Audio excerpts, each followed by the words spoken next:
So I go to take my written test, and I'm sitting in a room at the Portland Convention Center, and I was in session 1 of 2, and there were 3,000 people in the room.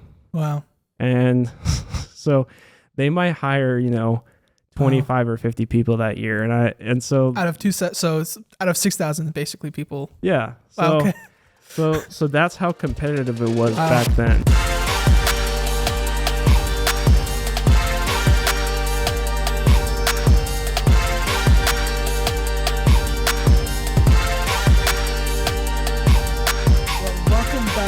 To Bluntly Bears. Well, thanks for having me. Yeah. This week's guest is Alex. I am also Alex, so this will be fun. Alex with Alex. Alex squared. Alex squared. Yeah, I like it. Alex, it is so nice to have you.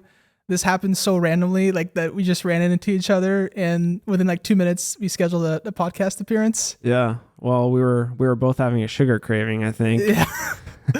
That crumble cookies, man, it gets you. Yeah, it definitely gets you. But it's been a few years, I think, since really we've hung out or like talked much. So yeah, this is cool. This is cool to nice reconnect. To catch up. Yeah, yeah. But I guess to start with, it would be kind of cool to hear for me and for the audience what you've been up to the last couple of years. What a little bit about yourself.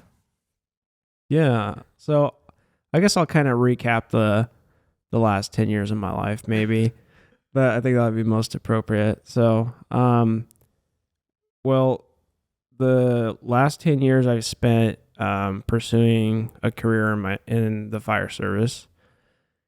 And so that is a decision I made when I was about 16 years old. I was taking anatomy and physiology in high school with a friend of mine at the time. And we were kind of joking around about what career we wanted to do. And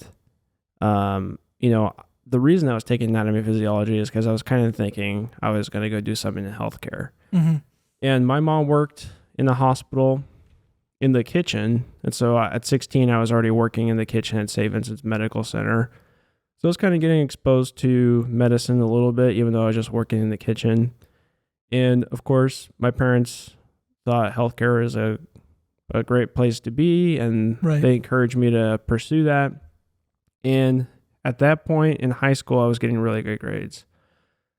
I can't remember exactly, but I had a 4.0 until like 10th grade or something. And then after that, I started to get, my grades started to get less good because that's kind of when I started figuring out what I wanted to do. And I wasn't focusing on school as much. Well, anyway, so I was sitting there in A&P with my friend, and he said, hey, what if we became firefighters? It was kind of a joke that he made. And I didn't think anything of it. We're just kind of joking around like we do every day. But then I started looking into it because I had done a job shadow with a physician, and I asked them, what it took to become a physician. And that's when I found out it takes like 8 to 12 years of schooling. You get in a bunch of school debt. And at the time, to get into a bunch of school debt was inconceivable to me because my parents, basically both of them, worked minimum wage jobs. We were poor pretty much my entire childhood and even into my adulthood. So to be in school for like 10 years making no money and going to debt was just inconceivable. Yeah. So I Googled how to become a firefighter. And the first thing that came up was Portland Fire and Rescue. And so on their website, it actually said, hey, you only have to be 18 to test, and you have to have a high school diploma, and you can join the fire department. So I thought, whoa, that's interesting. But then I found out that firefighters went on medical calls. That was actually when I first discovered that. I had no idea that firefighters were going on medical calls before this. So I didn't know anybody in the fire service. I had like virtually no idea really what the job was. But I figured out, hey, I'm kind of interested in medicine. They go on medical calls. It seems like this is a pretty stable, good career. I'm going to give it a shot. So I actually took my very first job test when I was 17 years old because the rule was you just had to be 18 by the time they decide to hire you. So I go to do this test, and basically the way Portland Fire was doing the test at the time was they printed out the whole training manual for you. It was like 300 pages. You read through the whole manual, and then the test is based off of that manual. So if you do well on it, you move on. If you don't move on. So this was like 2008. So this is kind of when the financial crash was happening, and everybody was looking for a financial or a stable job, right? Mm-hmm. And what could be more stable than working for the government at the time? So, so I go to take my written test, and I'm sitting in a room at the Portland Convention Center, and I was in session 1 of 2, and there were 3,000 people in the room.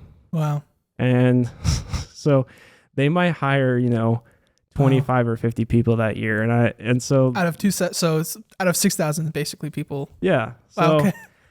so that's how competitive it was back then. As you can imagine, I didn't do too well on the test. I was 17 years old. I didn't really know what I was doing. I didn't study hard enough. Were most people there like older, would you say, or? Oh yeah. Everybody was in their 20s or 30s for the most part. Most firefighters, when they first join, they're usually in their 20s or 30s. I know of a couple guys that have been able to get a job when they were 40 or even 50. That's kind of usually when guys start to retire, is usually in their 50s. But I was way out of my element. But it was cool because I got exposed and I got surrounded by the testing process.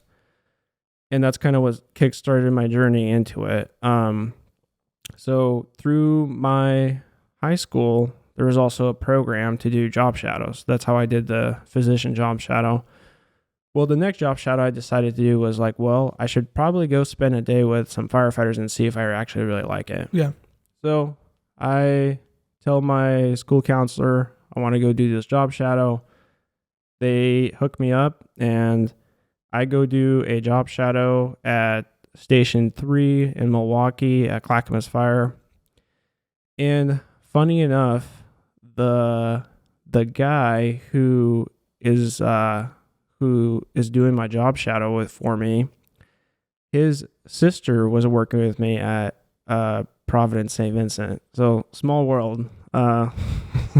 Life lesson there, like make sure you make positive impressions on everybody, because you never know who you're going to interact with. Because I was working with his sister at St. Vincent's, and it just happened that he worked at Clackamas Fire, and then he was the person that was doing my job shadow. So anyway, I remember being there, spending a whole day going on calls, and he was showing me all the paramedic drugs that they use and the fire truck, and they showed me how they drilled. And we didn't go on a fire that day, but like I was hooked.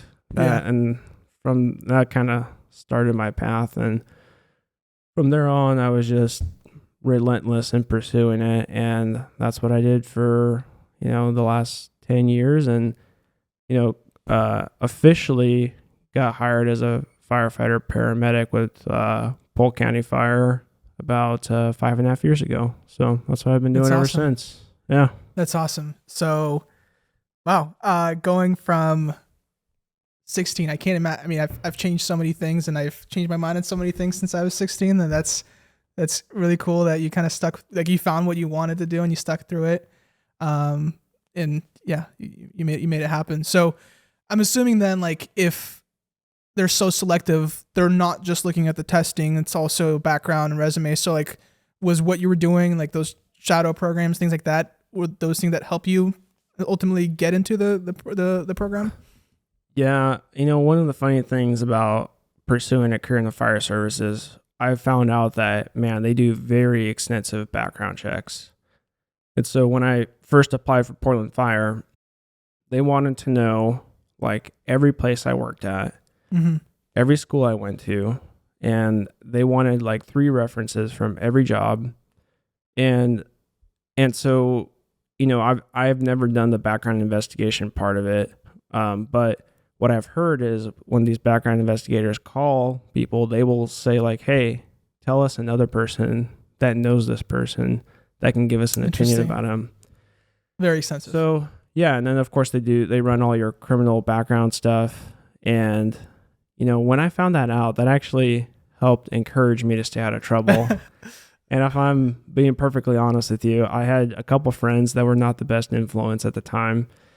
And, not that I threw them out of my life, but, whenever they would do something that wasn't exactly the most moral thing or the most ethical thing, I would say, hey, look, I can't do that with you. And, you say that enough times to somebody, eventually, you don't really hang out with those people anymore. Yeah. So it kind of forced me to change the circle I was with and to be with people that are more positive and have a cleaner lifestyle. And so it really helped me stay out of trouble, just knowing that was part of the requirement. But you have to be really convicted that this is like the right career for you, the right way to go to like basically cut off ties with people, right? Was that the case? Well, like I said, I didn't cut off ties with people. I just told them like, I can't do this activity with you. Sure. Like people wanted to, for instance, race their cars. Like, dude, I can't do that. If I get a ticket, I'm never going to pass a background check.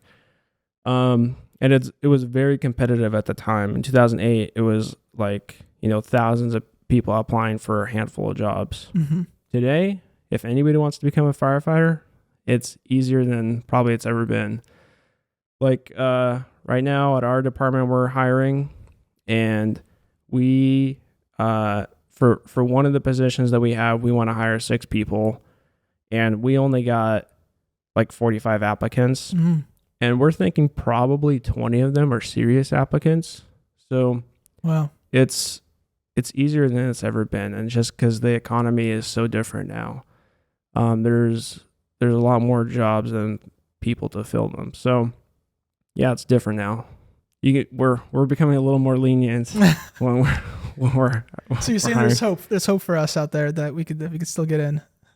The people that want to do it, yeah, like now is a good time to do it. Yeah. I think probably in about another 5 or 10 years, it's going to become extremely hard again to get hired. And part of that is because there's kind of a wave of people retiring right now. And so all those slots need to get filled of those retirements. And that's just kind of the nature of how government jobs and right. and the timing's been going for the fire service. Is just we have a lot of people retiring right now, and it's going to take quite a few people to fill all those empty spots. So are most people lifers basically in the field? I would say, yeah, probably over 90% of people, if they get a job in the fire service, that's kind of what they do until they retire, and then maybe they do something else. There's that like 10 or so or less percent that decide that it's not for them, but over 90%, majority of us stick with it for the majority of our career. Yeah. That's awesome.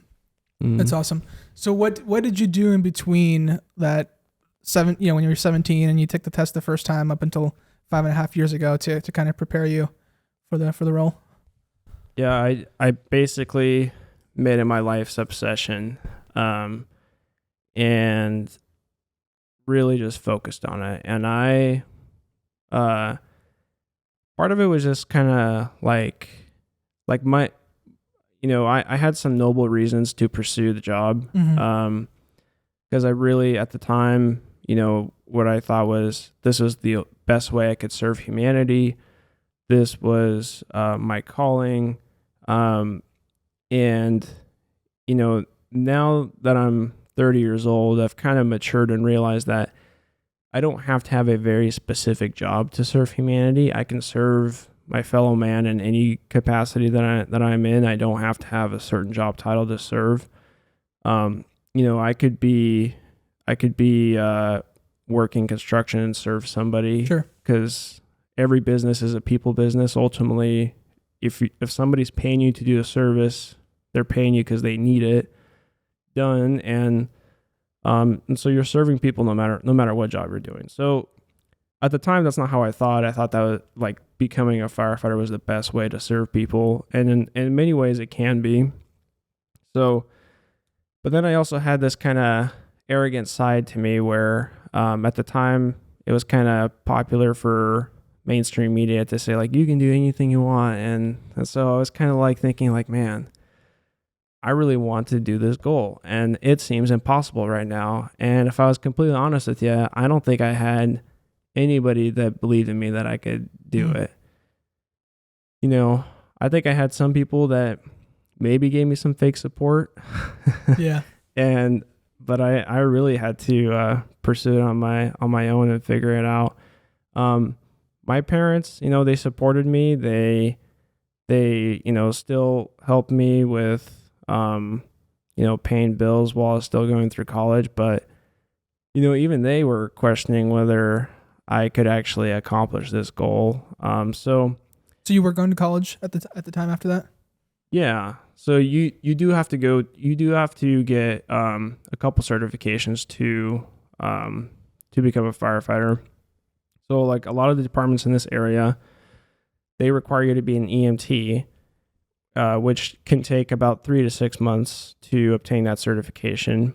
And then to become a paramedic, you have to have at least an associate's degree and you have to go through paramedic school. So in total, that can take about 2 to 3 years to get your associates and become a paramedic. So yeah, I was going through school. Initially, I got my EMT license and did that for about 3 years on a private ambulance. And then I decided that I was going to need to become a paramedic, and I just wanted a more advanced training, and you know, and it would increase my odds of becoming a firefighter.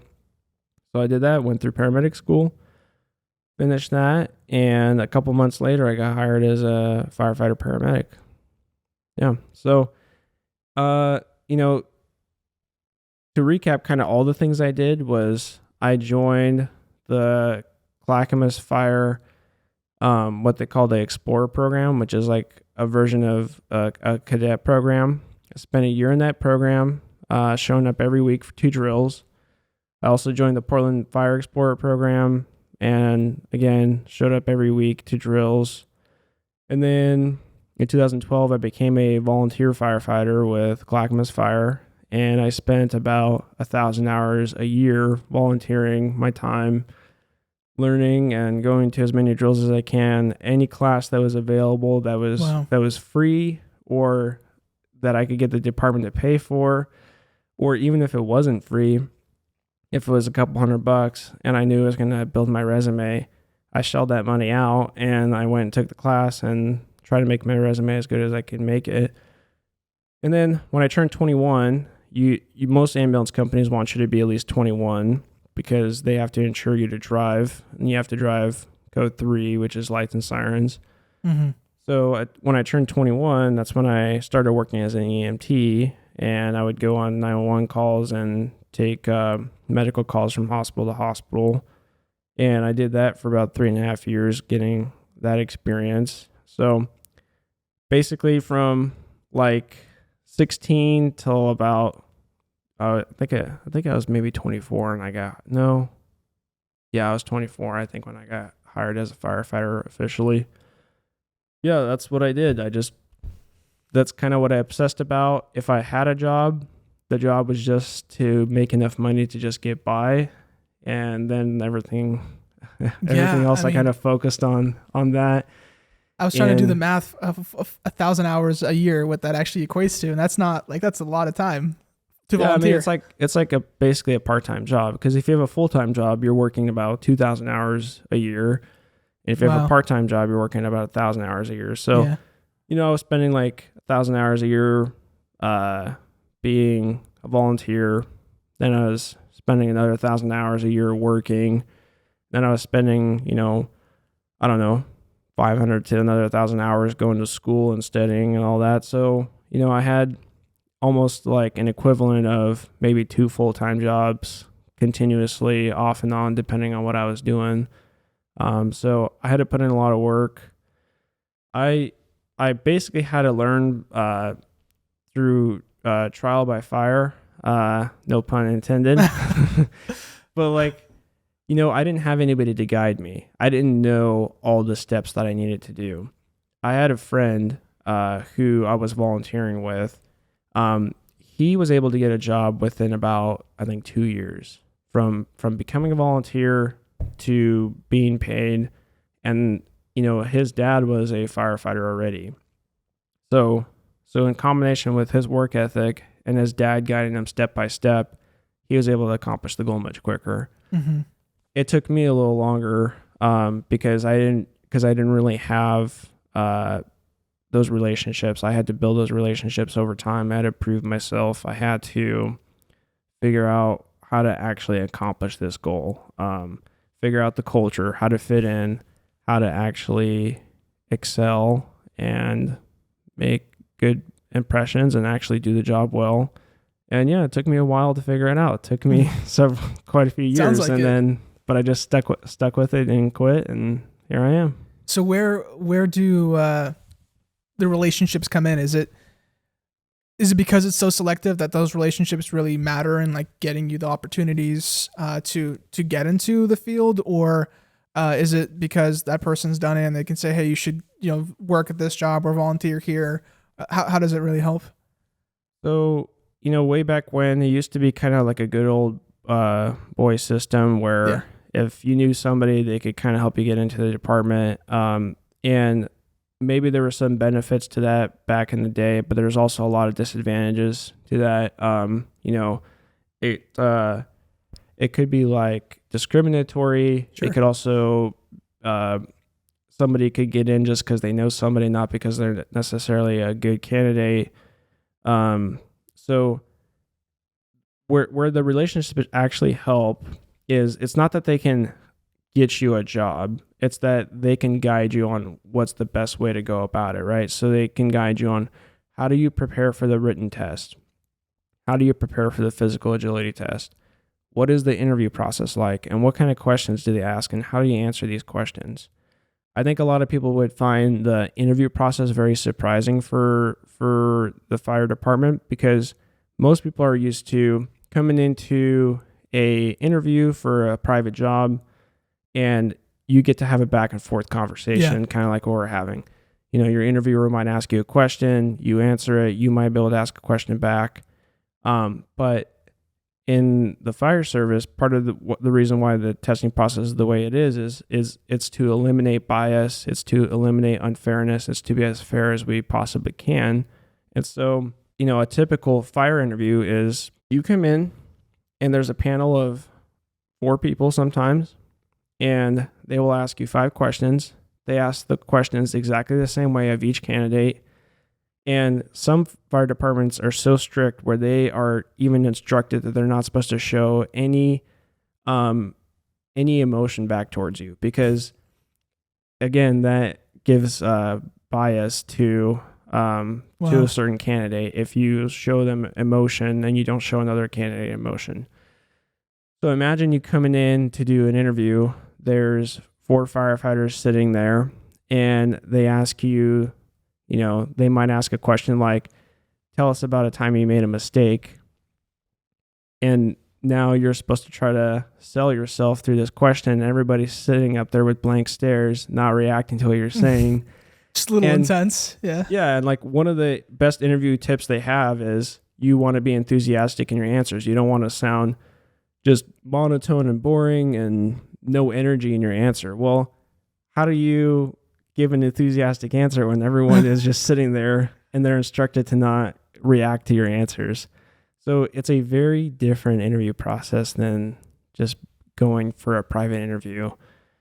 And so when so a lot of departments will do like a written test, physical test, oral interview, and sometimes it can be multiple oral panels that you have to pass, depending on how big the department is.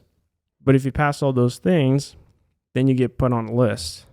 And so depending on how many jobs there are, let's say the department's going to hire 20 people. Mm-hmm. Well, they might make the list 200 people long. And so if you get in the top 20 spots, then you get to move on and go through the process. So usually they'll pick like 30 people. Those people will move on through the rest of the process in case somebody doesn't make it through all the process. And then, and so like the rest of the process would be like, you have to do a medical evaluation, a psychological evaluation, background check. They might, and then, yeah, so background, psychological, medical evaluation. And then, if you pass all those things, then you might have like a final interview with the chief of the department.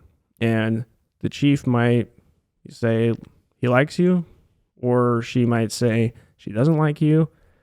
And, it could be up to them to be the final decision maker. So at a smaller department, it can be a shorter test time, just because smaller departments don't have as many candidates usually, and they don't have the budget to spend on having such a selective hiring process. But like I tested at Seattle one time, or I actually tested Seattle several times, and you have to go through like 3 oral panel interviews before you're given like an actual job offer. So wow.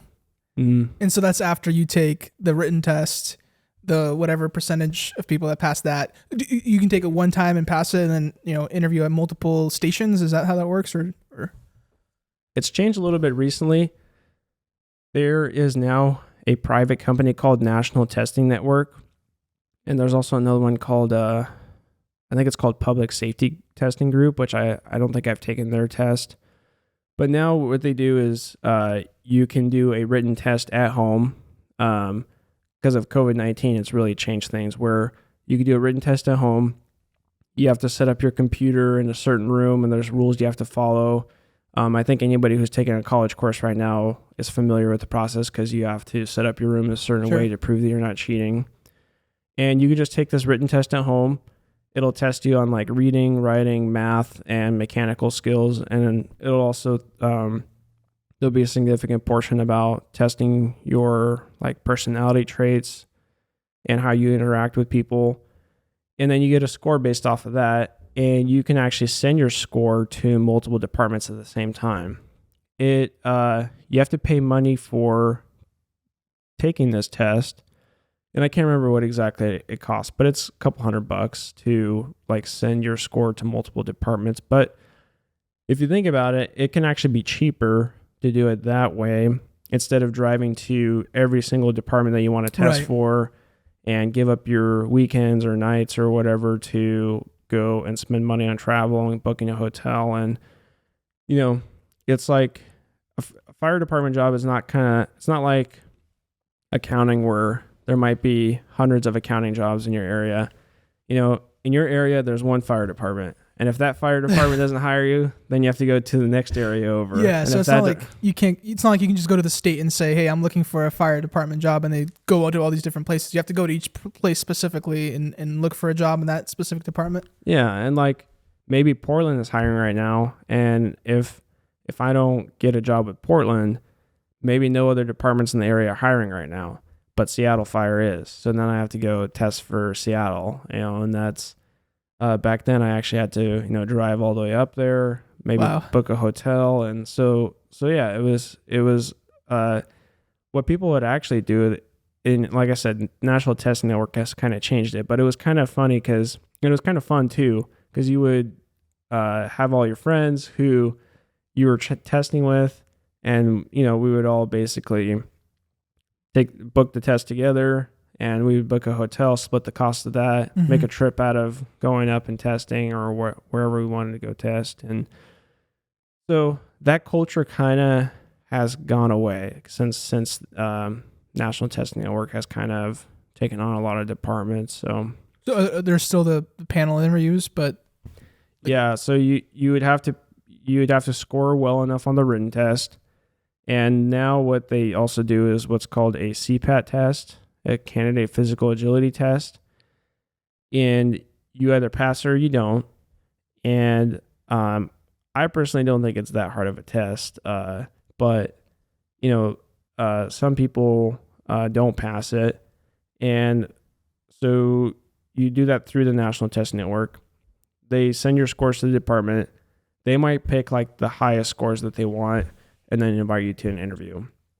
And I've actually even heard of some fire departments now where they are doing Zoom interviews. So like your first interview might be a Zoom interview, but I know of I know most departments are still making candidates come in for an oral interview and going through that process. So yeah. So hopefully I think a lot of companies with COVID have evolved a little bit with Zoom, but it seems like it's some of it is getting there, but not all the way.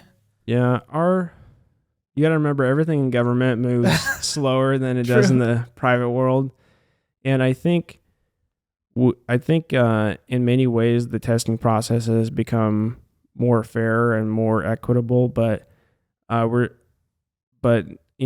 problem we're running into right now is, like I was saying earlier, there are now more jobs than people to fill those jobs, and we're still doing the same hard testing process, which if somebody's already working somewhere and their job's pretty good, why would they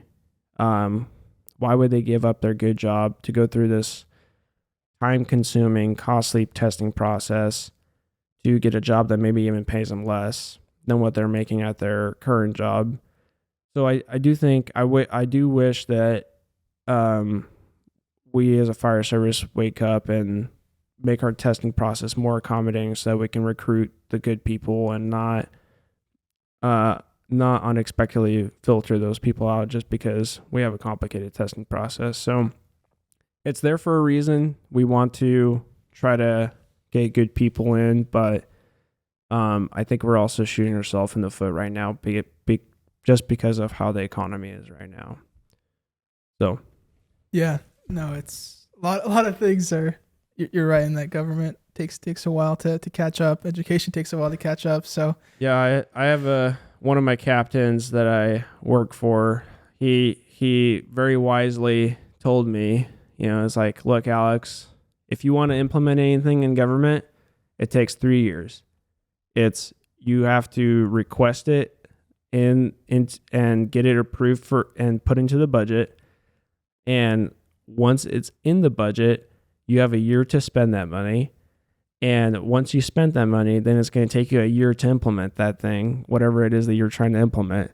So basically, anything you want to do in the government, with government budgets, it's about a 3-year process to make it happen. So yeah, I've worked. My company does business to business sales, and a few cases I've come across government agencies that have tried to purchase our stuff, and it's no one likes to deal with that because it's always like, okay, you have a first call, you talk about the product, the pricing, and then like 2 years later they come back and ask to buy it because it takes a while. They can't just off the whim purchase anything. Yeah, so I mean, if it's whichever government agency you're selling to, if it's not in their budget, like even if they want to purchase your product because it's going to be beneficial to their department, they have to first write that request. It has to get approved. It's got to get put into their budget. And then, they might have to wait up to a year for that fiscal cycle to end, for that new fiscal budget cycle to begin to where they can spend that money. So, and there's a good reason why it's that way. It's because we're spending public tax dollars and you can't just spend it however you want. It's got to go through a budget committee and get approved so that we're not just throwing money around wherever we feel like it. So there's a good reason why it's done that way, but it is a slow process. It's not like a private company that can just decide to spend their money next week on whatever product or service that you want to sell them. So for sure. So going back to that process of leading up to you getting your job, I know you said you went up to Seattle a few times. Do you know like how many times and how many different stations you applied to in total before you got your current job? Probably over 20 times. Probably about that. Yeah. Probably over 20 times. Yeah. And part of it is just I was testing during the financial crisis. So departments were kind of slow to hire. part of it was I was young and inexperienced and didn't really know what I was doing. I wasn't saying the right things in the interview.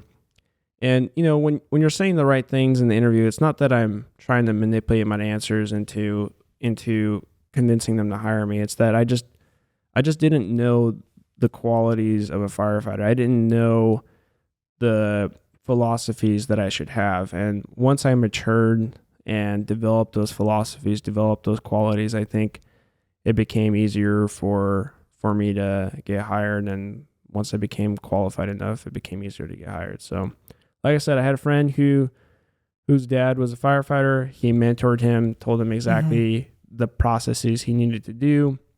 He became a paramedic much sooner than I did and got hired. And it took me a little while to figure out that I needed to become a paramedic. And so I became a paramedic and I got hired. So you don't have to become a paramedic necessarily, but it increases your odds greatly in this area because most fire departments in our Portland metropolitan area, they want you to be a paramedic. So Okay. Awesome. And so when you finally did get hired on, how did that differ from like the volunteer experience? Was the job drastically different? That can be that can actually be kind of a sensitive topic in the fire service because union career firefighters like to think that they are maybe more professional than the volunteers, and the volunteers like to think they're just as professional as a career firefighter. My mindset was always that when I was a firefighter, and I was going to do it to the best of my ability, no matter what. And so when I first became a volunteer firefighter in 2012, in my mind, I made it. Like, I was doing what I wanted to do. I was going to fires. I was going on medical calls. I was going on car accidents. I was going on rescue calls.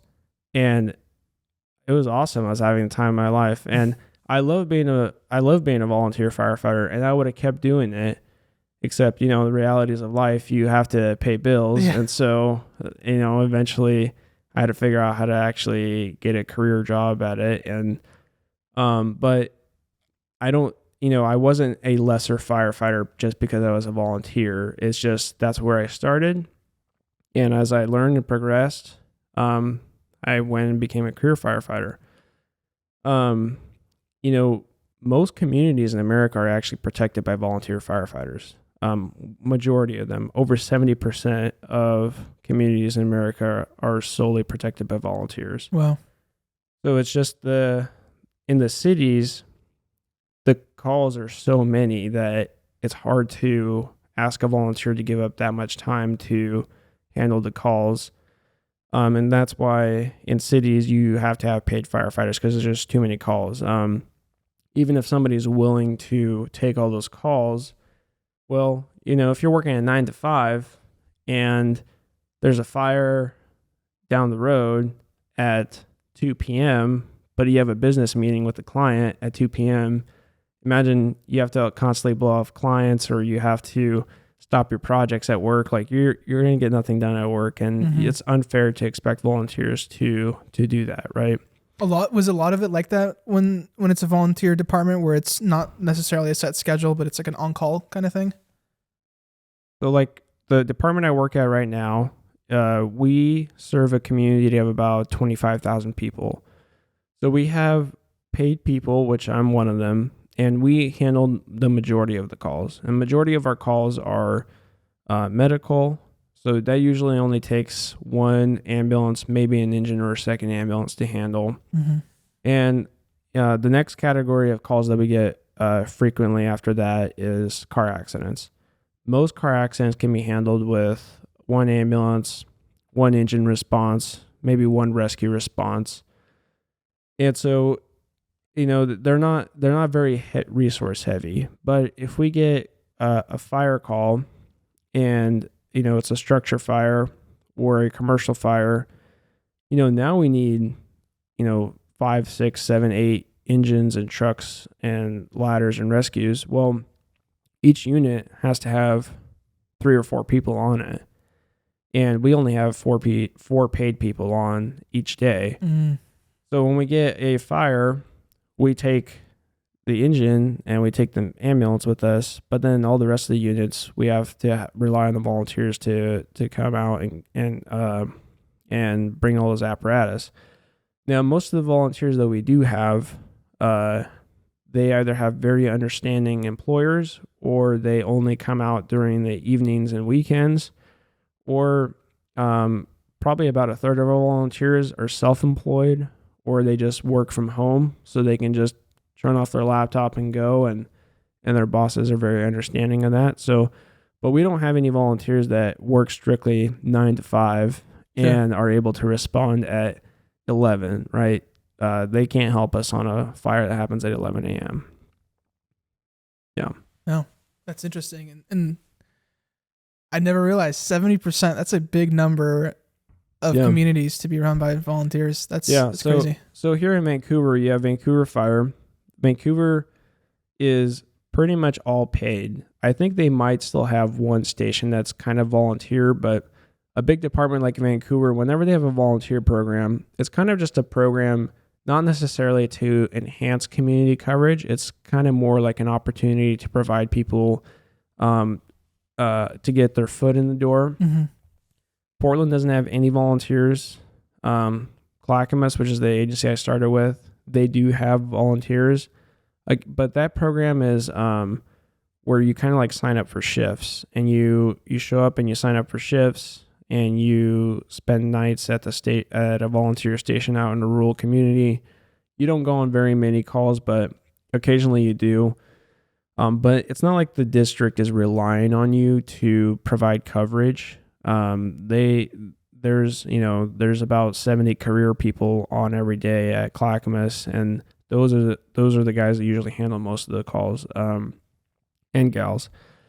But like where I work right now, we handle most of the medical calls as paid people, but then the majority of the department is actually volunteers, and we heavily rely on our volunteers. We could not function without the volunteer firefighters we have. And we don't have the budget to hire a bunch more paid people. Like, we have enough to hire 4 per shift, and that's all we have. We are working on trying to get a federal grant called a SAFER grant. And that's a program through the federal government where they kind of help us match some money, and we're hoping to hire 6 more people, which would allow us to put 2 additional people on per shift. And so we might be able to go to 6 people in a few months if everything works out. But otherwise, we handle it with the 4 paid people, and then everything else is heavily relied on. We heavily rely on our volunteers. And so, like, when you asked earlier, like, what's the difference between volunteer and the career? Well, a lot of times it's just volunteer firefighters might be newer and they're looking to get their foot in the door to become a career firefighter. But in these smaller communities, you also have volunteers who have been volunteers for decades, and they are there because they like doing it. They protect their community. They serve the community. They realize that there's a huge need for somebody to respond, because if they're not there, then there's no fire force to help put out fires in their community. And we all know what can happen if you don't put out a fire. And I think everybody around here has realized, how dangerous it can actually be, especially from the experiences of 2020, when people saw the sky was black with smoke, and maybe even if it didn't directly affect your community, I think everybody's kind of developed a healthy understanding of how important fire protection is. Can you talk at all about that, about how that experience was for you guys? Yeah, we, at our agency, we tried to help out as much as we could. What we do is, when the state's resources are overwhelmed, we will send out crews to help other departments or help the state wherever we're needed. So I think we sent out a couple engine companies of volunteers to go help. The caveat with that is now there's less people left in our district to protect it. So it was a pretty stressful time, because we have this large fire coming on. At the time, it was getting into Marion County and going into Clackamas County. And during that time, it was very dry and windy. Mm-hmm. And we had a couple fires happen in Polk Fire. Luckily, we were able to put those fires out before they also turned into big conflagrations. But if we wouldn't, the scary thought was that if we didn't put those little fires out that got started in our district, the state had nobody else left to send to us. Like, the state was out of resources. That was probably one of the scariest times ever in Oregon's history in 2020, because we were at a very real possibility of, we did lose many communities, actually. I don't know if you've driven like through Lyons or No. those communities are destroyed. There's like more than half the homes are gone, and that's what happens when you can't get a fire under control quick enough. It only takes one fire. That's it, So, for instance, like Portland Fire, I can't remember exactly what year, but I think I want to say maybe 1883. But the reason Portland Fire was formed was because at the time, a quarter of Portland burned to the ground. 1/4 of the city burned to the ground. Wow.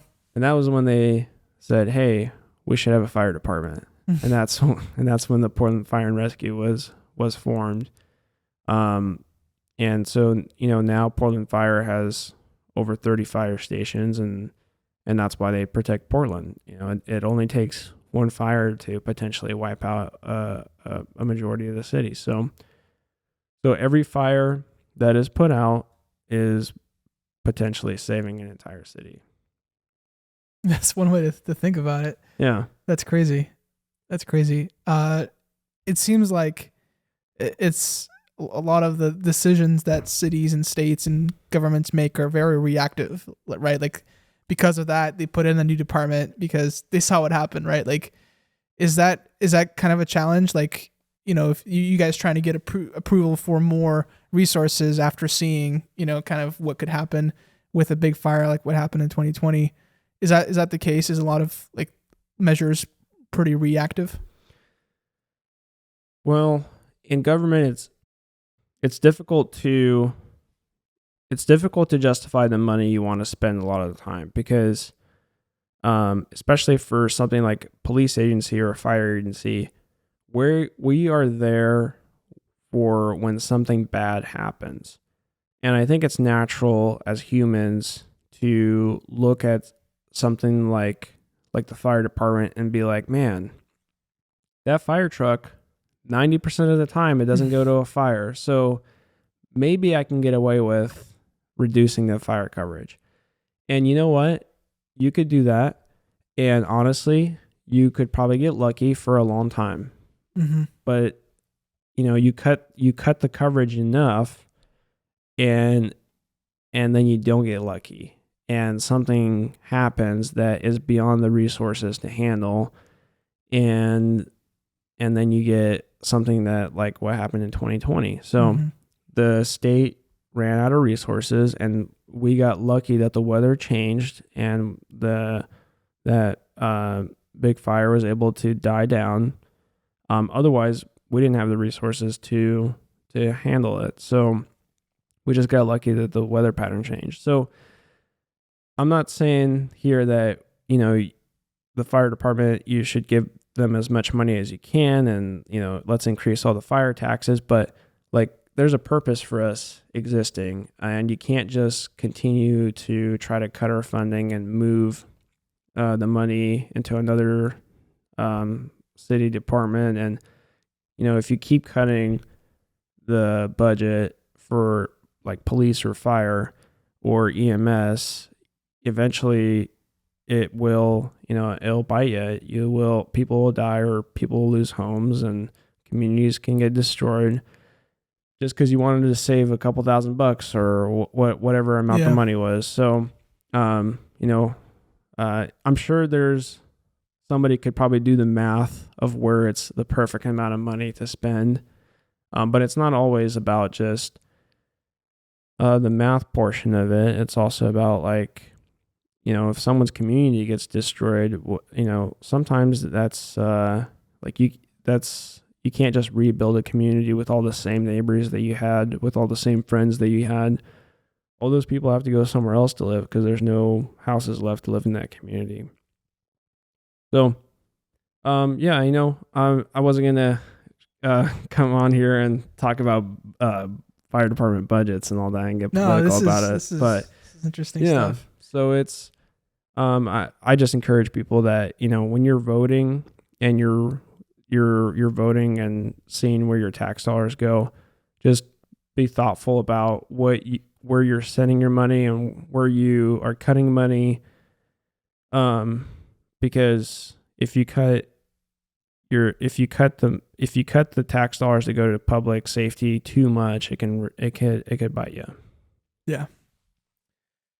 For sure. And yeah, like I said, sometimes it takes a scare like that for us to realize that. I just can't imagine what it's like for those in California that are affected by that kind of stuff year in and year out. Like that's insane. Yeah. So, California does things pretty in an interesting way. They actually just have what they have is called Cal Fire, and that is like a statewide fire department. And they are, from my understanding, is they are tasked with specifically handling wildland fire.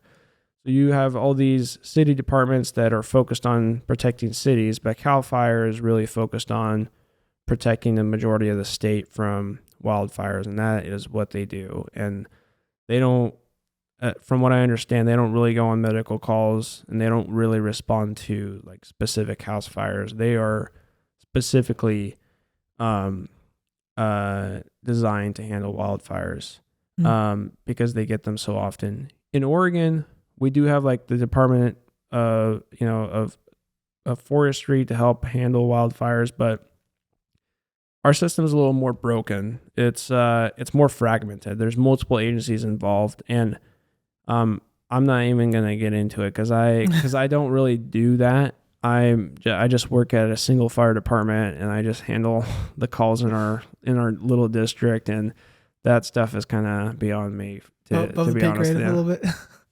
Yeah, I don't really do that kind of stuff. So what can you talk about what you do? Like what does a day look like? What does a week look like? A month look like normally?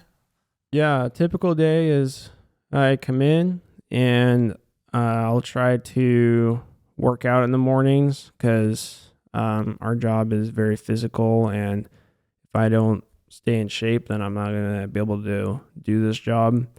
And then we'll check out our rigs. So we'll make sure that we have everything we need in the ambulance, make sure our fire engine is good to go.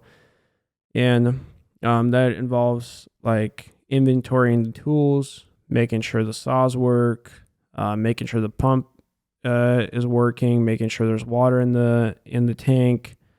And these checks could take an hour or 2 or 3 at the start of a shift.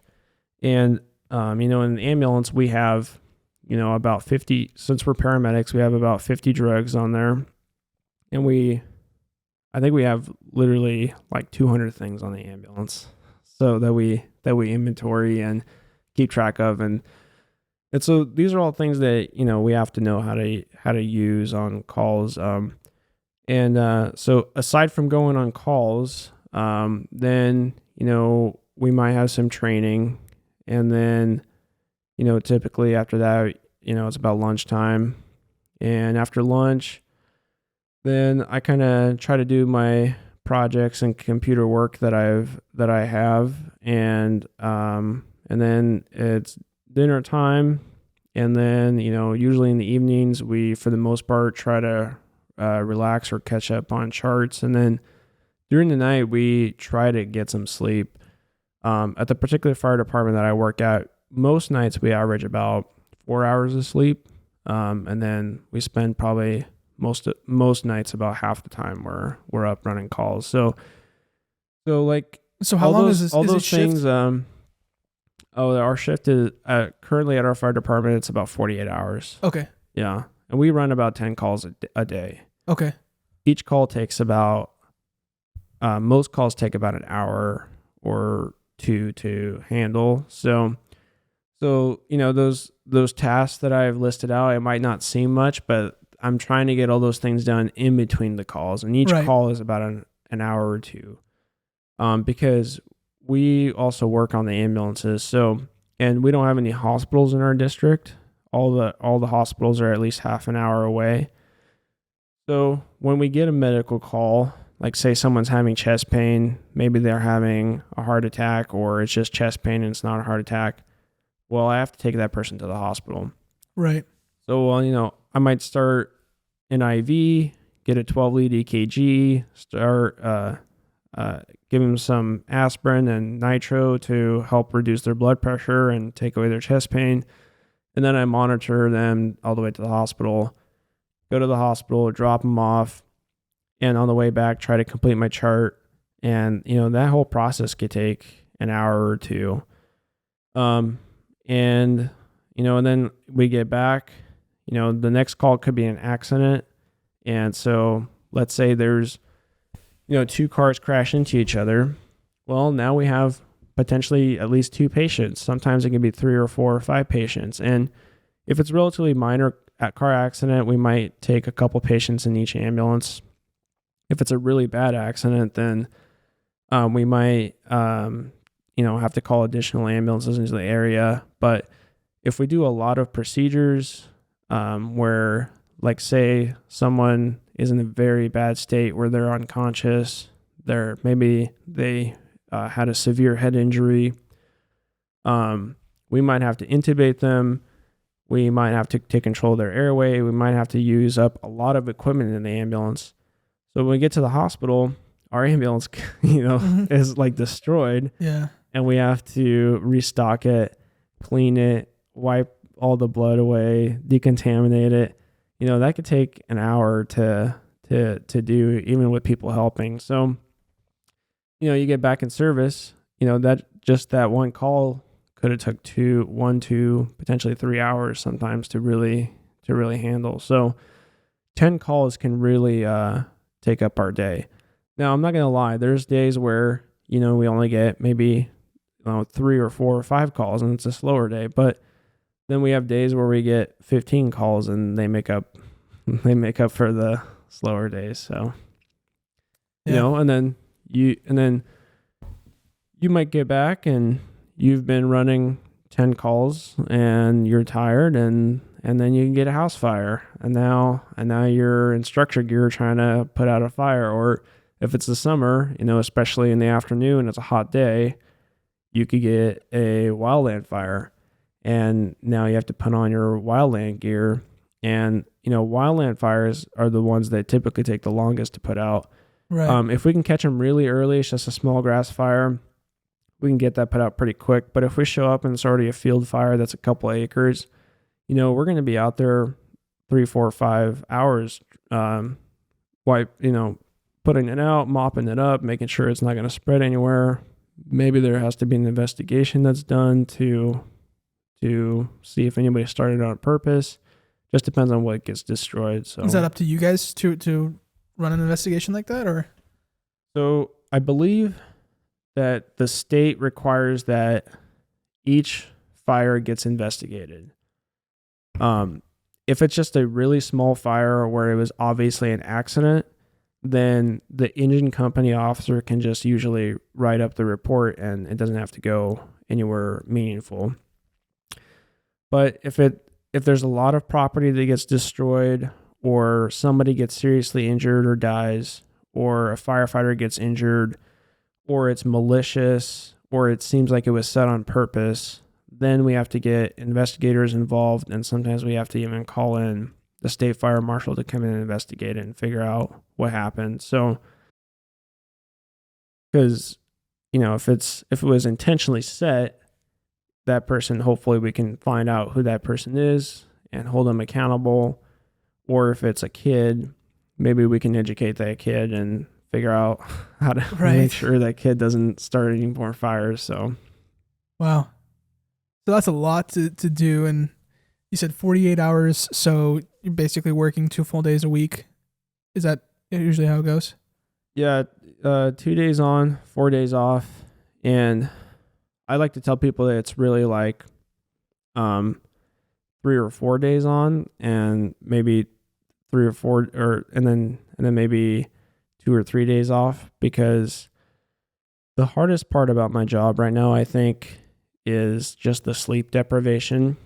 And, like, I'm sure you've had some nights where you didn't sleep well. Like, how many hours of bad sleep does it take you to be groggy the next day? How many hours? I don't know the answer. Like, if you sleep like 8 hours, you probably feel good, right? But if you sleep 6 hours, you probably don't feel so great the next day, right? Yeah. Now imagine you sleep 2 hours the first night, and then the next night, maybe you only get 3 hours of sleep. Sometimes it takes me 2 or 3 days of sleep at home to fully recover and feel myself again. And I started, you want to do your first product endorsement? Well, I started wearing this Whoop watch, and it's a fitness tracker. One of the things that it particularly does is it gives me a recovery score, and it's based off of my heart rate variability. It's based off of my resting heart rate, my respiratory rate, and how many hours of sleep I got. And so I've been wearing this for about 2 months now, and part of the reason why I wanted to wear it is because I wanted to see how my shift work was affecting my health and my sleep. And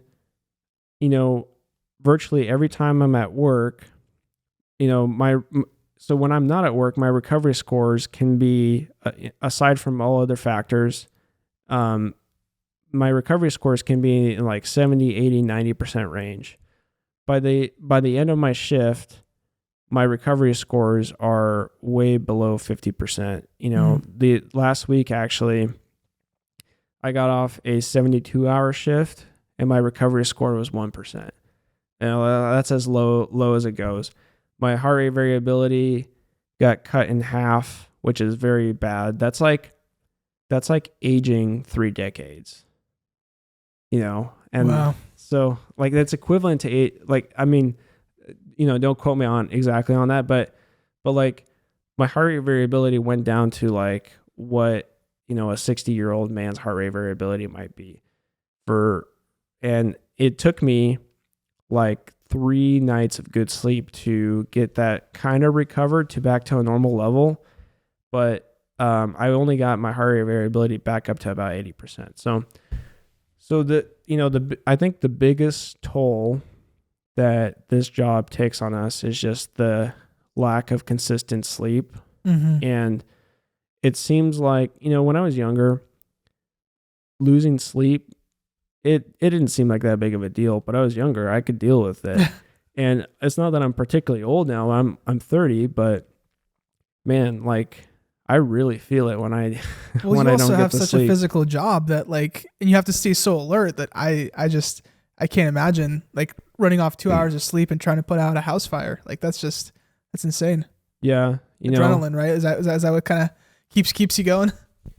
Yeah. Adrenaline's an interesting, hormone, and something that we're starting to learn too in the fire service is, how the tones even affect our heart rate and our heart health. And, it used to be that fires were the number one thing that killed us in that decades ago. But once we got air packs, several decades ago, as a fire service, we really weren't dying that often from house fires or cancer. I mean, cancer is still a problem in the fire service, but it's not as bad as it particularly used to be because we're wearing air packs now. But so when we get tones that go off in the station, we've actually recorded it. My coworkers and I personally have recorded this where just from the tones going off, our heart rate jumps to 150 beats a minute. Wow. And it takes a few minutes for that heart rate to come back down. If your heart rate jumps 100 to 150 beats a minute 10 times a day, just from tones going off because of that stress response, that already sets you up for renal fatigue and getting excessive cortisol spikes in our bodies. And, one of the startling statistics in the fire service is that, we do have a problem with heart attacks. That's actually the number one killer of firefighters currently is, we have about maybe 100 firefighters a year dying technically in the line of duty in America. And the number one killer is heart attacks. And it's just the amount of stress that accumulates on our bodies over a 20, 30-year career. So that is something that we as a fire service, we're trying to be more proactive about. We're trying to find ways on can we reduce our cardiac load? How can we reduce the stress on our heart as we're going throughout our shift? There's a lot of things that are really obvious, like being a healthy weight, working out moderately, making sure that we're well hydrated throughout the shift so that we don't become dehydrated when we're fighting a fire. But there's some less obvious things that most people just don't know about, and we're kind of trying to figure out how to do that. Like, instead of having aggressive tones that wake us up, can we put in maybe more gentler tones that kind of escalate and start off quieter in the station? So those are little things that we're trying to work on and influence the culture in the fire service to try to make it more heart healthy. I'm sure that on your days off, you're probably trying to take it easy and not, skydiving or anything else that's gonna get your heart rate up. No, and my I feel bad because sometimes my wife wants to do things on the first day off, but I really try to take that first day easy, try to catch up on my sleep.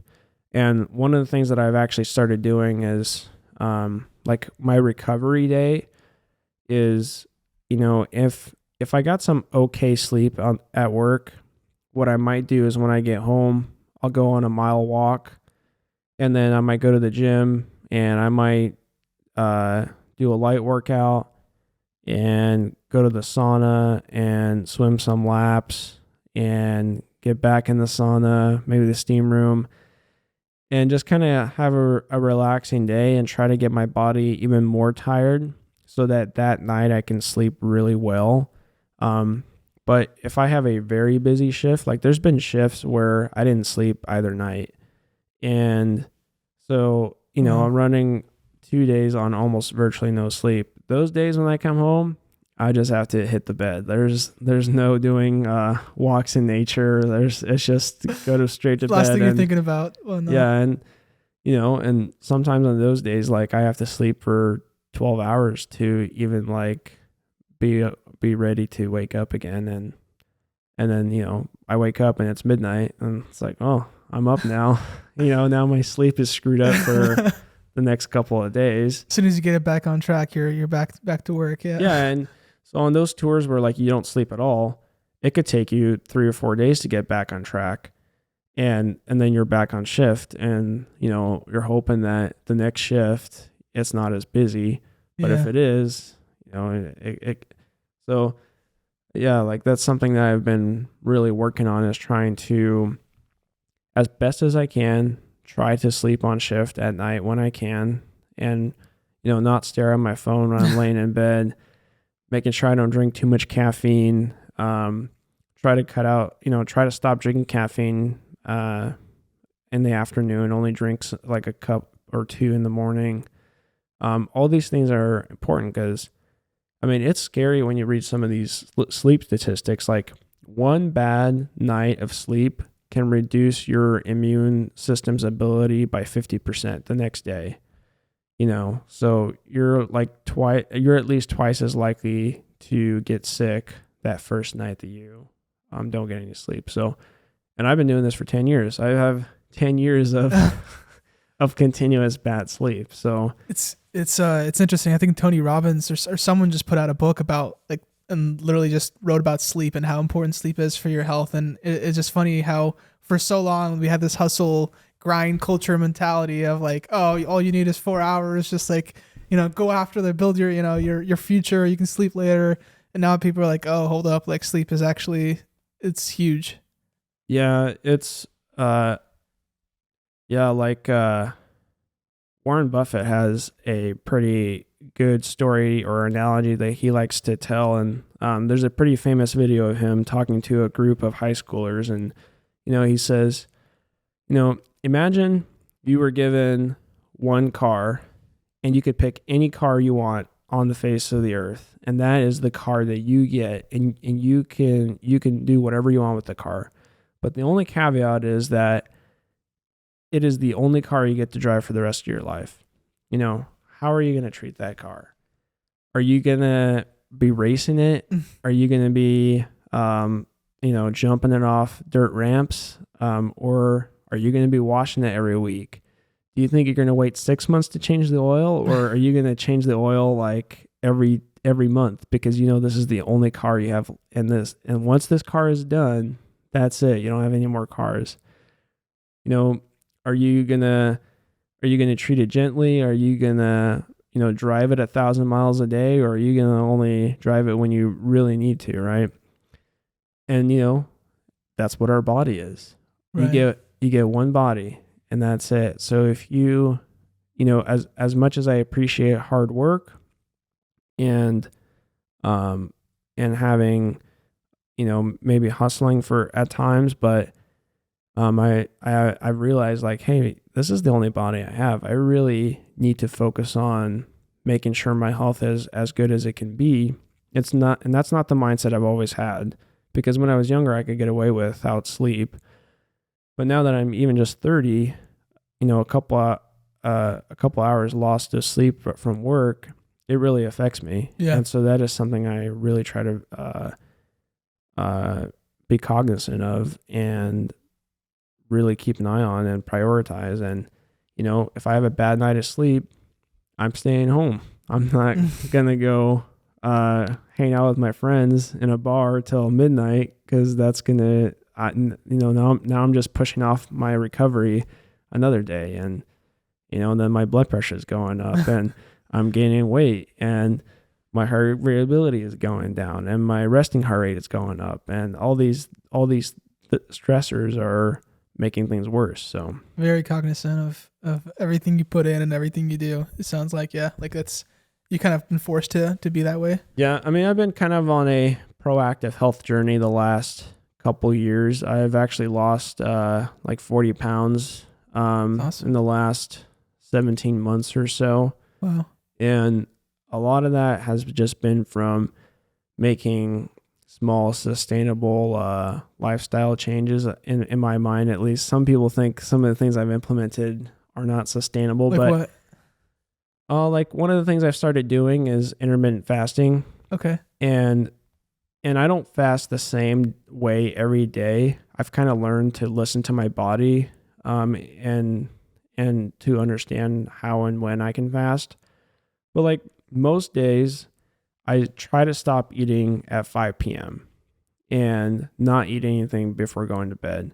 And for a couple of reasons, one, your sleep is better if your body isn't focusing on digesting food. The other reason is, people get gastric reflux disease, where stomach acid actually goes into your throat and burns up your throat.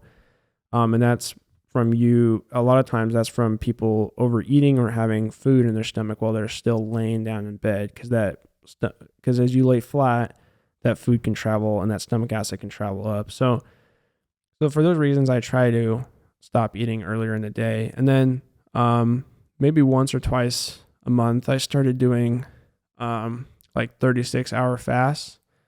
And it can be a little complicated to get into, but essentially, like, the first year I tried doing that, I couldn't do it, and I was having extreme cravings. And what I learned over time is that I just wasn't getting the electrolytes I needed. So now when I do like a 36-hour fast, I just make sure I eat a little extra salt, or I do like electrolyte powder in my water, and I can go the whole 36 hours without eating. And I don't even have like cravings. It's not that I have this extreme willpower. It's just I don't have the cravings during that time, because I figured out how to control them in my body. And it helps to like have a balanced meal before you start the fast. Like make sure there's a good amount of fat and protein in your last meal and some carbs.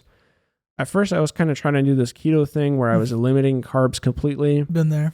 And it had some good effects for a little bit, but like I've realized that's not sustainable for me. So although I do try not to eat an excessive amount of carbs, but I try to eat whole food now, and I just try to not eat a bunch of simple sugars. So if I do like my last meal is a good amount of fat, a good amount of protein, and just some whole food carbs, then I could do my fast and last the whole time with just some electrolytes, and I'm good to go. And so nice. What about when you're on shift? Is do you all have time for healthy meals, or like how does that normally work when you're on shift?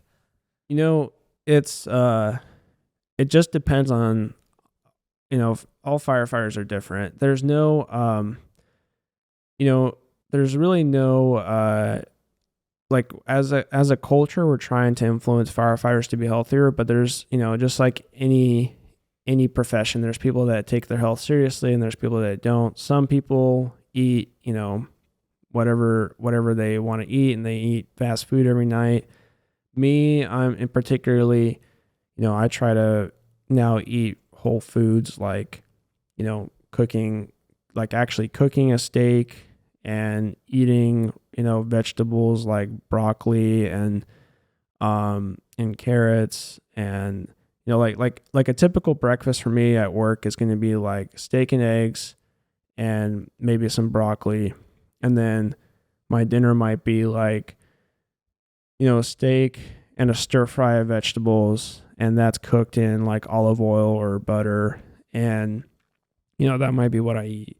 Mm-hmm.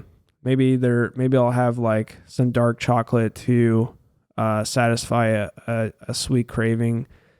But yeah, like I really have cut out all this junk. Like, if you just read the package of almost anything that comes in the box, there's a ton of junk in there that's not nutritious. It doesn't really provide any value to your body. So if you can kind of cut that out and get your body to run on more real food, I just made myself feel better, and I've lost weight because of it, and I feel stronger.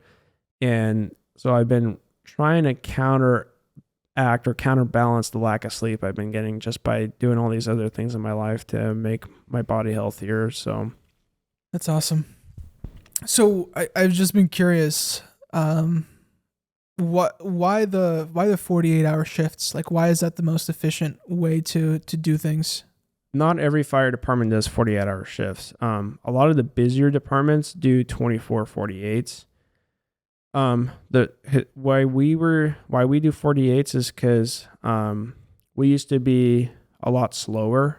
A decade ago, our department used to run maybe 2 or 3 calls a day, but the community that we've grown has grown, and so now we're running about 10 calls a day. So, but we operate 24/7. We're there on weekends, holidays, evenings, and weekends. Like someone has to be there. When you call 911, somebody has to respond. So it's a balance of, like people want to work a certain schedule, but at the same time we have to provide coverage, right? And it has to be cost effective. So there's multiple factors in determining what the schedule is. And so that's why a lot of departments kind of have 3 shifts for the most part. And, if it's a 24-hour shift, you'll have A shift work 24 hours, then B shift works for 24 hours, and then C shift works for 24 hours. Or in our case, we have A shift working 48, then B shift works 48, and then C shift works 48. And it's kind of on a rotation like that. If you tell one group of firefighters, hey, you only work nights, and the other ones, you only work days, probably the people that have to work nights are going to quit, right? But when you do kind of like a 24-hour cycle, it's kind of more fair because more balanced. Everybody kind of gets they get to work the day, but they also get to work the night, opportunity to have their sleep interrupted in equal amounts, right? So it's hard to make a schedule where it's like, hey, you work days, you work nights, and all the people that work nights are gonna hate it and they're not gonna show up and do the job, right? So it's just a balance of money, politics, who wants to work what shift, how busy the department is. But most departments end up doing like 24/48s or 48/96s. So yeah. And believe me, people in our industry argue it all the time. What shift we should be working, how short the shift should be, how long they should be. Some people would want to work 3 days on so that they can have 6 days off. And I don't know of any department that actually does that, but there's people that talk about wanting to do that, So it's just every department does it a little different. So yeah, that makes sense. That's a good question. I just when you said the whole night and day thing, that makes sense. Yeah. It is more balanced. It is more fair. The way it's set up. Yeah, and then the other thing is, everything we do is kind of as a team. It's not really a job where you can be like a very, like, you can't just be an individual. Yeah. Like, for instance, like, when you work as for instance, like a police officer, a lot of police, in departments, they work by themselves, and their shift is them and their cruiser. They might run calls with other cops, but sometimes it's just them on in their police cruiser, right? So their shifts can kind of be more variable, right? But when you are working at a fire department, and let's say you're all responding, on the fire engine together, well, you kind of have like a shift dynamic. You have a supervisor. That supervisor has certain expectations. It can be very disruptive to have, a firefighter show up and leave, and somebody else comes in to fill that shift. And not that it doesn't happen, it does happen, but because emergencies happen, or somebody takes vacation, or somebody gets sick, or they get injured and they have to take sick leave.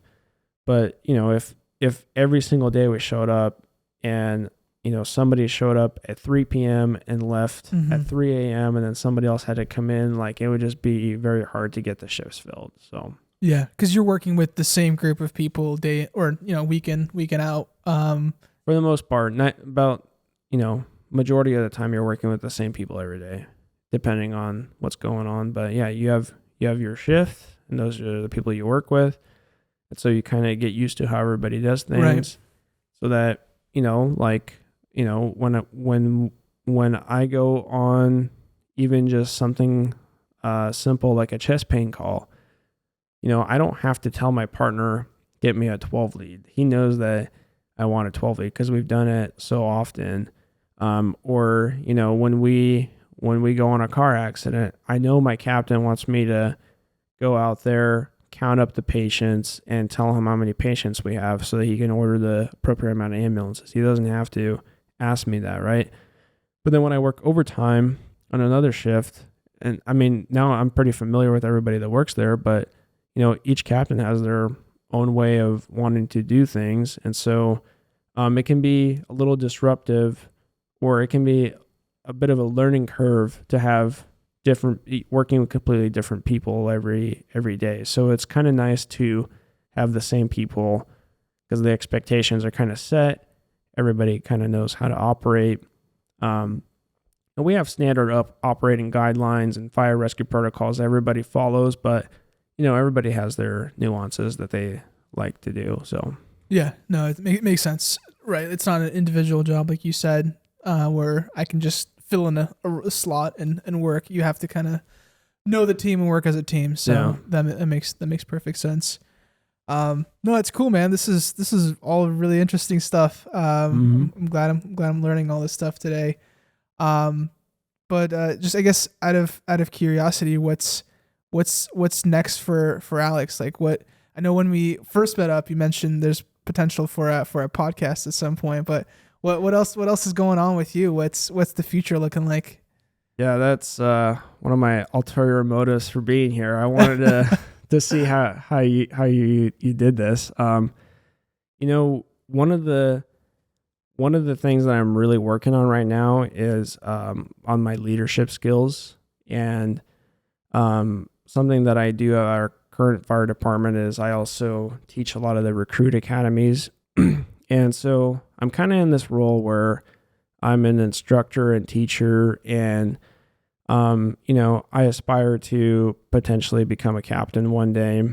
And, you know, if that all works out, I want to make sure I'm a good leader. And even if I don't become a captain, I want to make sure I'm a good follower. And, you know, even when you're a follower, you can be a leader in that capacity. So, you know, my personal journey right now is trying to become the best firefighter and instructor and paramedic and leader that I can become, and really focusing on having good leadership skills. Because, you know, I wish I'd have realized this much sooner in my career, but leadership is probably the most important thing in any industry to succeed. And so I'm kind of learning that now, and I'm trying to become a better leader and a better follower and a better people person, and so those are the things I'm kind of focused on for right now. And you know, a podcast that I was, you know, telling you about that I potentially want to do is just deep diving into some of the research that is done in our industry. That, you know, we have these reports that are very, very detailed. They're hundreds of pages long, and nobody likes to read them. So, so I was thinking, like, hey, I could read these reports, put them into a digestible format. That way I learn about them. And then everybody in our industry who doesn't want to read these long, detailed reports and learn from them, maybe they can just listen to a short podcast about it and learn from it. So, you know, that was an idea that I briefly shared with you. And so I might do that, but like I said, I have a couple goals that I'm working on right now, and my personal development goals. And I think that might be something that I try to throw in here in the next couple of months. We'll see. That's awesome. Have you read much of John Maxwell at all? Yeah. Which books did he write again? He's a big leadership guy. Like Developing Leader Within You was a big one. Gosh, there's a few leadership based books. No, I haven't read his stuff. The two biggest sources that I'm learning from right now is from Jocko Willink. Have you heard of him? No, I'm not. He's a Navy SEAL commander. He's written books like Extreme Ownership. Oh, okay. I've heard of that book. Yeah, how Navy SEALs win, and that economy of leadership. So I've been learning from that, but also my wife and I started watching Ted Lasso. Have you heard of that show? Yes. Man, you know, what an inspiring and motivating way to be a leader. And so I don't really know. My wife and I have only watched like 6 or no, I think we're like 8 episodes in. But and I'm not gonna like spoil anything for people who haven't seen it yet. But you know, Ted is a very positive, inspirational leader, but he's not. And the way I like, what I like about how they wrote the TV show is, you know, he's got some faults, but one of the best things about his faults is that when he does do something wrong, he's quick to own up to it and apologize about it, and still do it in such a positive manner. And so as I'm watching this show, I'm like going back to the leadership principles that Jocko Willink teaches, and like I'm even telling my wife, like, look, he did this and Jocko talks about this, and that was a good leadership move. But Jocko's kind of like this kind of disciplined, scary guy a little bit. Like if you're not familiar with him, he can seem pretty intimidating. Whereas Ted Lasso has this very warm approach to people. And so I kind of am trying to combine those two where, I'm disciplined but at the same time I'm very warm and approachable like Ted Lasso. And so that's kind of the two big leadership sources that I'm kind of learning from right now. I've read a bunch of other leadership books, but those are the two sources right now that are really resonating with me and I'm learning from. That's cool, man. It's I could see that now. I could see both those qualities in you, which is pretty cool. But like that's cool that you found and you saw an example that like resonated with you, and what they're saying is going to help you get there too. So yeah, that's kind of the idea behind personal growth. So that's cool, and it seems like you've been really focused on personal growth from the start of this journey into becoming who you are today, into becoming a firefighter. Yeah, a lot of my personal growth initially was always focused on the technical aspects of the job, and that's important.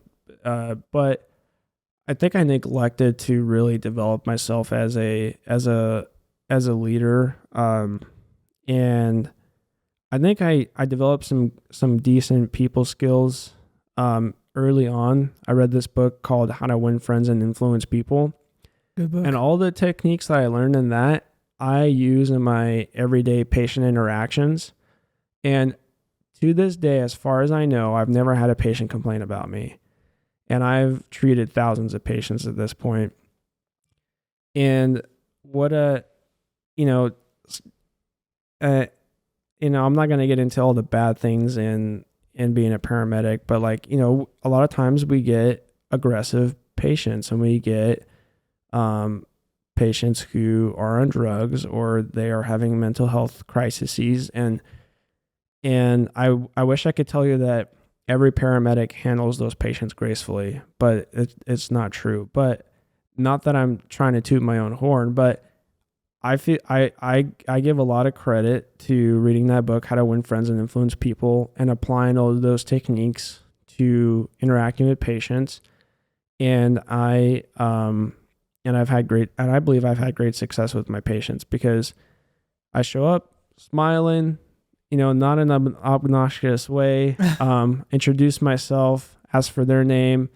I try to empower my patients and not take away choices from them. I try to develop a win-win situation with my patients. I try to listen to them, make sure they understand that they're being heard, and I seek input from them. I don't boss my patients around.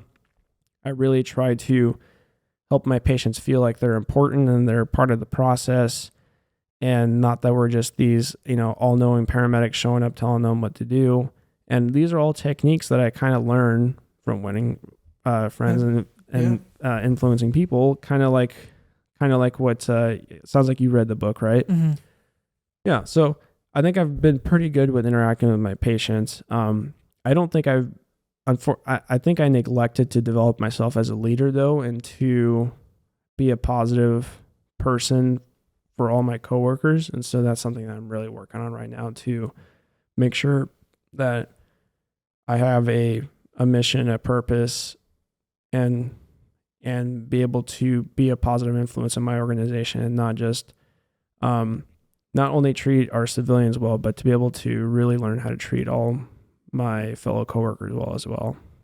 Yeah, it's definitely something that I struggle with as well. I think for a while, when I was working retail and going up in the ranks there and, getting into leadership positions, I was really focused on leadership and developing leadership qualities. And now I kind of got into a individual contributor role, and my job in many cases is very independent. So a lot of times, even though I have a team, it's so easy to just not really try to pour into that team or give that team input, when you should, and you should have that. Like you said, should always be focused on leadership. If you want to progress in your career, it's the people that are showing leadership that stand out when, they're looking at promotions, when they're looking at new projects and initiatives. So definitely a good reminder to keep thinking about that. Yeah, I would say for you, I mean,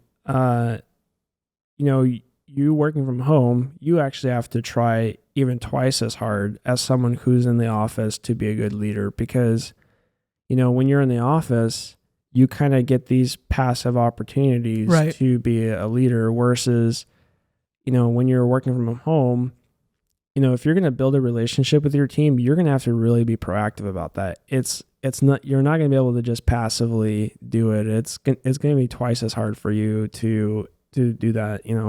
There's some nice things about working from home, but I think working from home does make it much more challenging for you to be a leader, because you have to intentionally choose to build relationships and set time aside for that. So yeah. And it's hard when it's over like a message board or over like, hey, let's get on a Zoom call, like, Yeah. or a team Zoom call.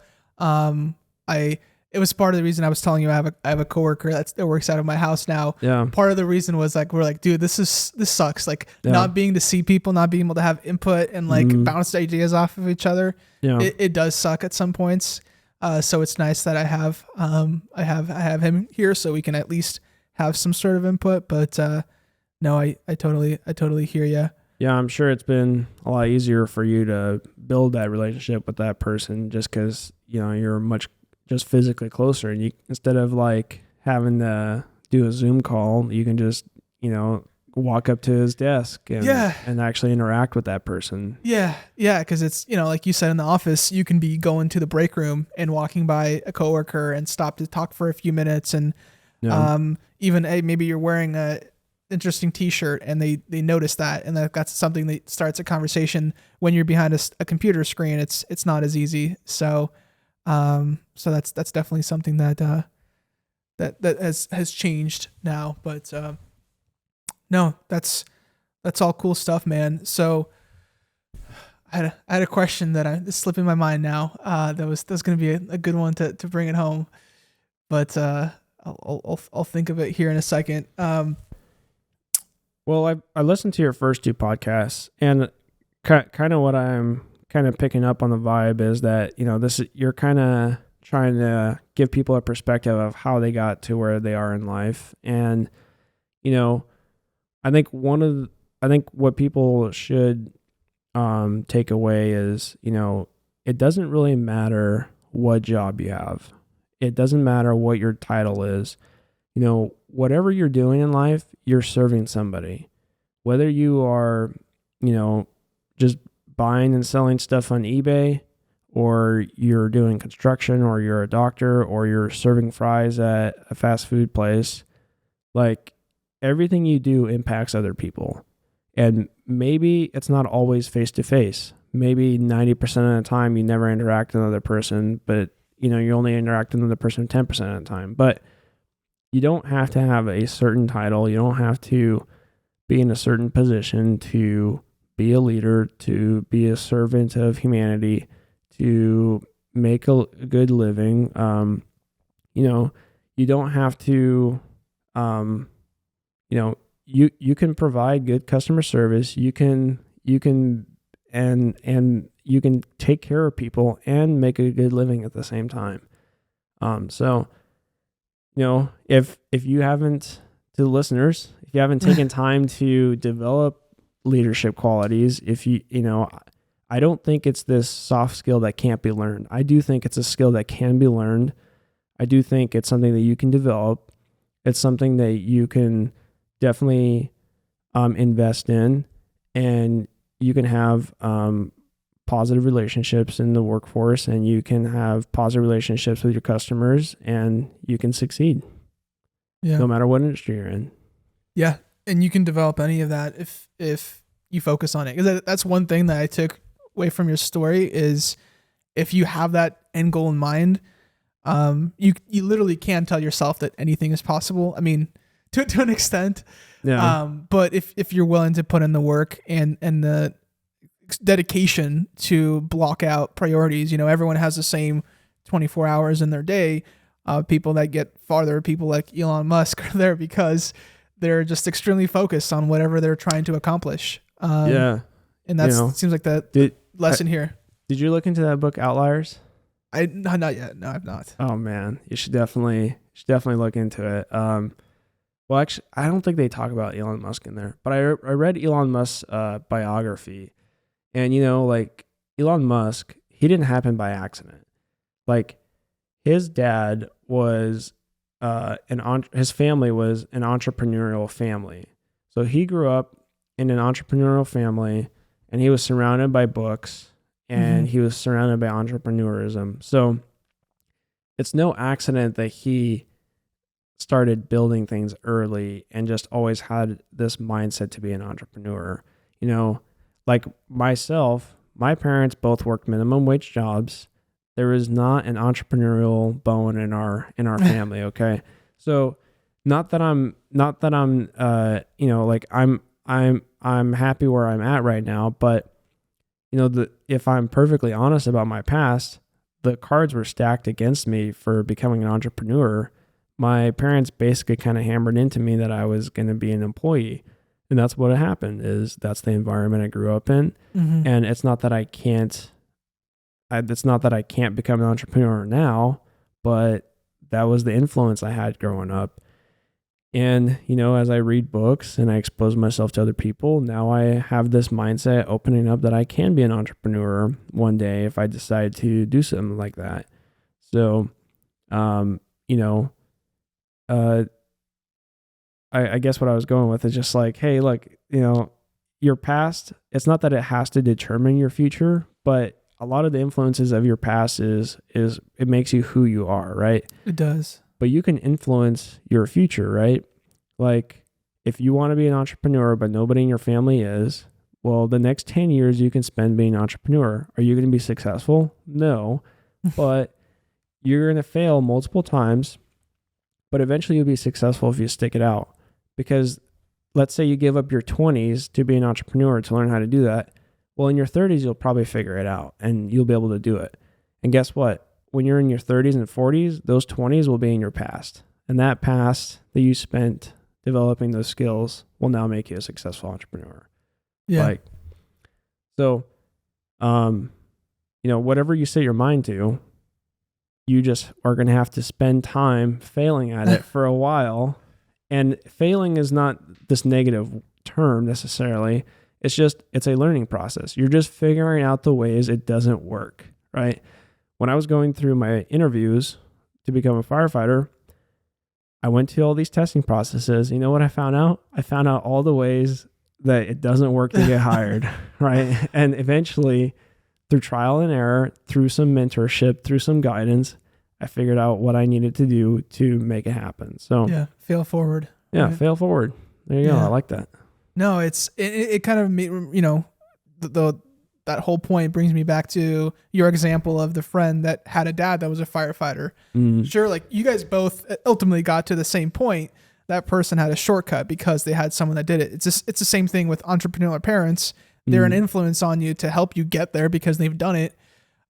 If you don't have those parents and you don't have someone in your life that's done it, you can still get there. It's just going to be harder. It's going to take you longer, but you can still get there. And that's where sometimes books and shows and things like that can also influence you now that, we have access to so many different resources. Is like, maybe you don't have those parents that did this, but you can read a book or go to a YouTube channel of someone that's done it. So what I'm curious about you is what influenced you, like in your past, what do you think, what influences or what people or what surroundings got you to this point where you're recording a podcast? Because it didn't happen by accident, right? Something got you to this point. Recording a podcast specifically, I used to dabble in YouTube as a kid growing up. So I've always liked to create.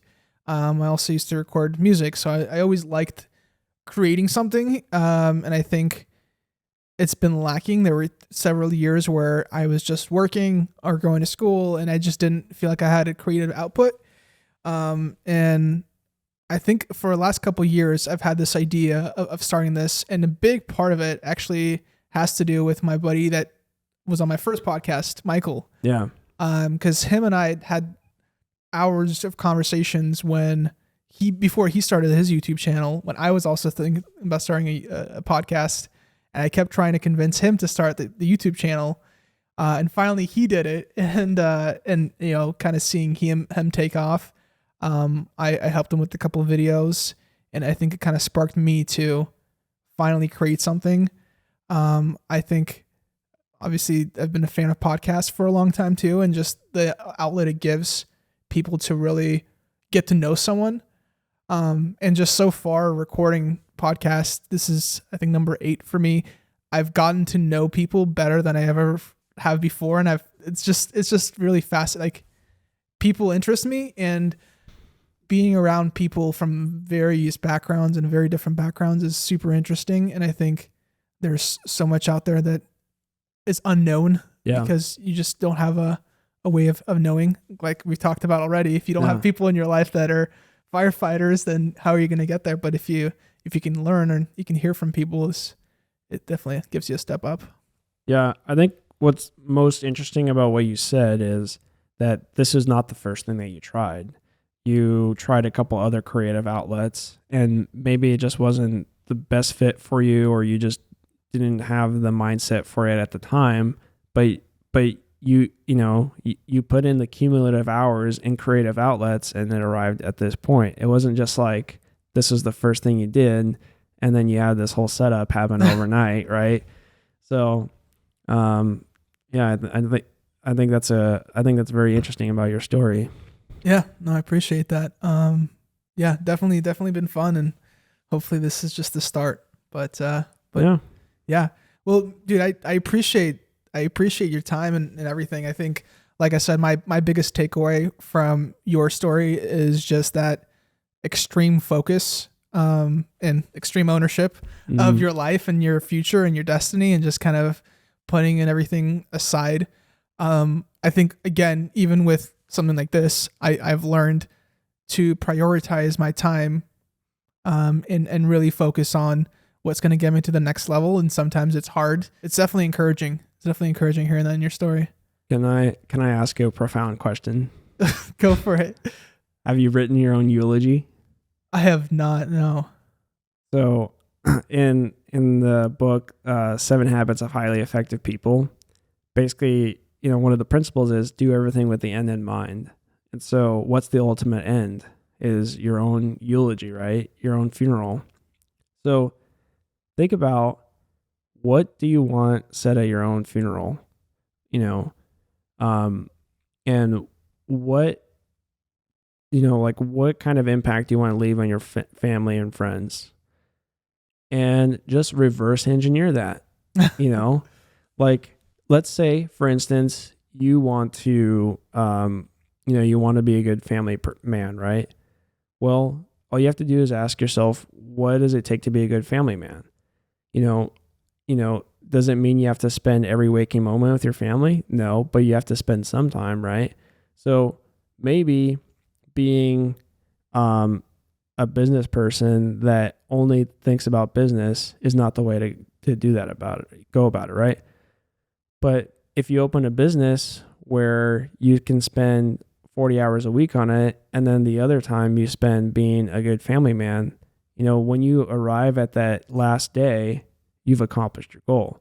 Or let's say you want to have an athletic family. You think health is super important, and when you're on your deathbed, you want to leave the legacy of that you created a healthy family. Well, that means that to reverse engineer that, you're going to have to prioritize working out every day and having good nutrition, cooking at home, right? And so you're like, man, I'm eating out all the time right now. But no, I know that I want to have a healthy family in the future. So how am I going to have that goal? Well, I got to cook at home. And that's something I have to prioritize. So whatever it is you want, just think about, what do you want said at your funeral? What do you want people to say in your eulogy?